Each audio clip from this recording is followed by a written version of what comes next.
Welcome back to The Connected Musician. Once again, my name is Brad Balliett, and I'm a composer, bassoon player, teaching artist, and alum of Ensemble Connect.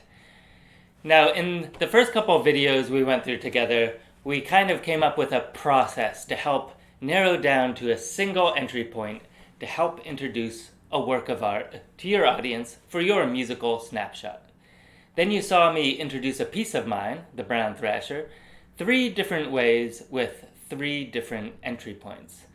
Today, we're going to be thinking about how to engage an audience around that entry point, specifically around asking a good question. There's a real craft to leading an audience with you as you introduce a work of art. If you go too quickly, you're going to lose them and they'll tune you out until the music starts, and then they're just going to go their own way. But if you go too slowly, they'll get bored and they'll tune you out, and the same thing will happen. The master teaching artists are adept at reading a room and always finding that sweet spot between stress and boredom, when something is just hard enough to be interesting to make an audience say, that's a challenge, but it's one I can handle. And the word for this, of course, is scaffolding. We start with the easy stuff, and we work our way up to the more sophisticated stuff. Now, there's a million ways to bring an audience with you. I mentioned last time that this could take the form of games, activities, voting on things, suggestions from the audience, physical motions, all that stuff. Designing those activities can be a real thought puzzle, and I always recommend trying them out on friends to see where they float and where they sink. However, almost every activity ends with a question. Something for the audience to consider as they listen to your performance. Something that relates to your entry point. So the question is, what are the aspects of a good question? Let's start by thinking back to a really good one-on-one conversation you had recently, at a party or with a friend or whatever. What did you talk about in that great conversation?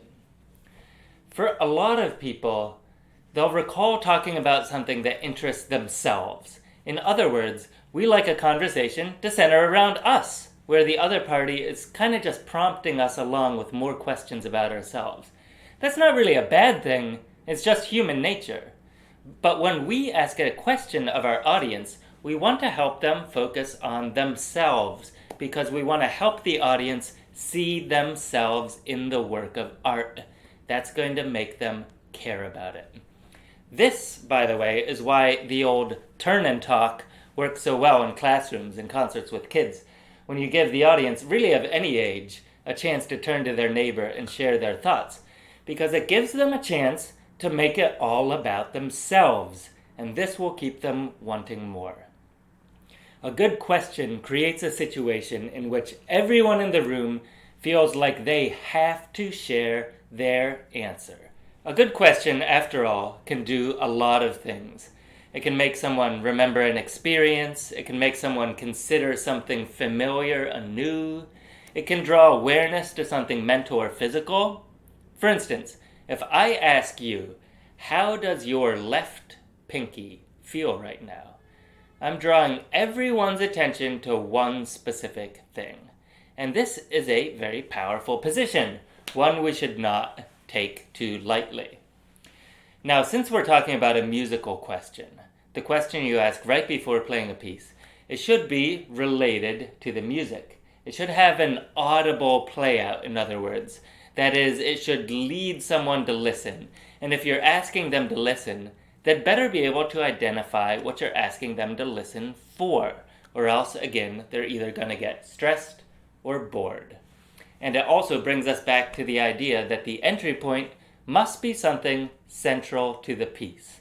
Don't try to bring your audience's attention to a split-second viola solo that they might miss if they drop their program, for instance. So let's get into a couple of guidelines for what makes a good question. For me, the most important thing is to be genuine. And this means approaching a question for your audience the same way you'd approach a question for a friend, or a question for an expert in a field that you're trying to learn more about. That means asking a question that you don't know the answer to already, but that you want to know the answer to. Because if you already know the answer, why are you asking? Ask a question that you yourself would like to be asked, or maybe even have pondered, and you'd like more opinions on. And it should be a question that your audience will want to answer, and more importantly, be able to answer. That means you don't ask your fourth graders how it feels to prepare their taxes before a Schubert string quartet, no matter how relevant that feels to you. Not gonna work, not gonna fly. A good question supports multiple answers. It can never be answered with a simple yes or no, and it never has a single number as an answer. Save that for math class. That's not what we're doing here. It's easy to mess up when you're counting the number of times a motive appears in a piece. So let's just not make the whole experience of listening about being right or wrong, because there's so many other good questions out there. A good question shouldn't lead to a guess. A prediction, maybe, a hypothesis, a thought process, sure, but not a random guess. And remember, a good question may not end with a question mark. It may be a call to action, a call to an experience, a call to arms, who knows? It's something that makes the audience electrically ready to listen, and listen with their whole beings, because they can see themselves in the work of art. All right, thanks for coming along with me, and I can't wait to see some musical snapshots.